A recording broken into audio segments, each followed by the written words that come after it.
সবার উপরে মানুষ সত্য, তার উপরে নেই। আর মানুষ সত্য হতে গেলে ধর্ম, কর্ম, প্রেমের দ্বারা আবদ্ধ হতে হবে। তবে মানুষ তার নিজের জন্ম কর্ম করে গিয়ে এবং মৃত্যুর পরেও বেঁচে থাকতে পারে মানুষের মনে।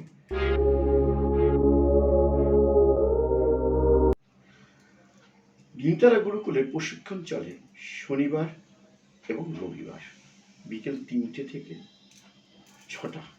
যারা বিশদ জানতে যোগাযোগ করতে পারেন আমার সঙ্গে বা নিমতারা গুরুকুল সেবাশ্রমের যে কোনো ফোন নম্বরে আপনারা যোগাযোগ করে নিতে পারেন। আমাদের আবার নতুন সেশন শুরু হবে জানুয়ারি মাস থেকে। তার জন্য আপনারা এখন থেকে প্রস্তুত হতে পারেন, যোগাযোগ করতে পারেন। এবং আমি বলবো সবার উপরে মানুষ সত্য, তার উপরে নেই। আর মানুষ সত্য হতে গেলে ধর্ম, কর্ম, প্রেমের দ্বারা আবদ্ধ হতে হবে। তবে মানুষ তার নিজের জন্ম কর্ম করে গিয়ে এবং মৃত্যুর পরেও বেঁচে থাকতে পারে মানুষের মনে। যেমন ঠাকুর বেঁচে আছেন, চৈতন্যদেব বেঁচে আছেন। আমরা শুধু আমার আমৃত্যু করে গিয়ে খালি আমি নিজে ফুরিয়ে যেতে পারি, তাই না? তার জন্য বলবো ধর্মকে জড়িয়ে ধরে কর্ম করুন, শাস্ত্রকে অধ্যয়ন করুন। শাস্ত্র কখনো অমূল্য সম্পদ, আমাদের আমাদের ভারতবর্ষে অমূল্য সম্পদ বয়ে রয়েছে।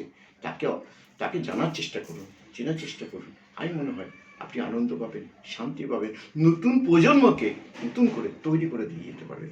জয় নিমতারা মায়ের জয়, জয় জ্যোতিষীর জয়, জয় মানুষের জয়।